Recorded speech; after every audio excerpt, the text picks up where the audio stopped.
Il y a un homme qui aimerait bien voir un jour éclore ce printemps arabe, Shimon Peres, l'artisan des accords de paix d'Oslo. L'ancien président israélien a été hospitalisé aujourd'hui à la suite d'un incident cardiaque. Léa Berdugo. Shimon Peres est en forme, une déclaration de ses proches qui veulent à tout prix rassurer. Ce jeudi, l'ancien président d'Israël a été admis à l'hôpital Tel HaShomer dans la matinée après avoir souffert de palpitations et de douleurs à la poitrine. Sa fille, Tzvia Walden, raconte. Et mon mari a écouté bien ce qu'il sentait, puis il l'a fait venir à l'hôpital. Ici, tout le monde entendait déjà sa venue et en quelques minutes, ça a été fait. Victime d'une légère attaque cardiaque, il a subi une intervention qui s'est bien déroulée. Pour son gendre et médecin personnel Rafi Walden, l'incident est déjà derrière. Il s'autorise même un trait d'humour en décrivant son patient comme un jeune homme de 92 ans.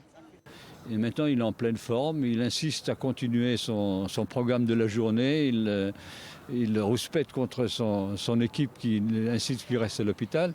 Et l'échocardiographie qu'on a fait maintenant à la suite de la cathétérisation montre que le cœur fonctionne d'une façon parfaite.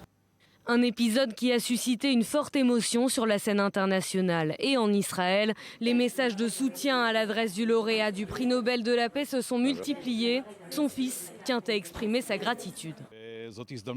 J'en profite pour dire merci à tous ceux qui nous ont envoyé des messages de soutien, de la part des citoyens d'Israël, mais aussi de la part de l'étranger. On a reçu également des vœux de rétablissement de la part de premiers ministres et de ministres, également de l'opposition. L'ancien Premier ministre et chef d'État peut espérer retrouver rapidement la tête du Centre Peres pour la paix, dont il est le fondateur. Mais ce soir, ses proches semblaient rassurés, Léa. Shimon Peres va bien, c'est le message en tout cas que souhaitent envoyer ses proches aujourd'hui après cet épisode. Alors un peu plus tôt dans la matinée, l'ancien président de l'État d'Israël a été admis ici à l'hôpital Tel HaShomer après avoir subi des douleurs à la poitrine et des palpitations. Il est arrivé et donc a subi une cathétérisation après avoir fait une légère attaque cardiaque. Aujourd'hui, il va bien, il communique, il est dans un état qui est jugé bon, sa vie n'est pas en danger. Son fils, Rémi Peres, a dit espérer qu'il sorte de cet hôpital dans quelques jours.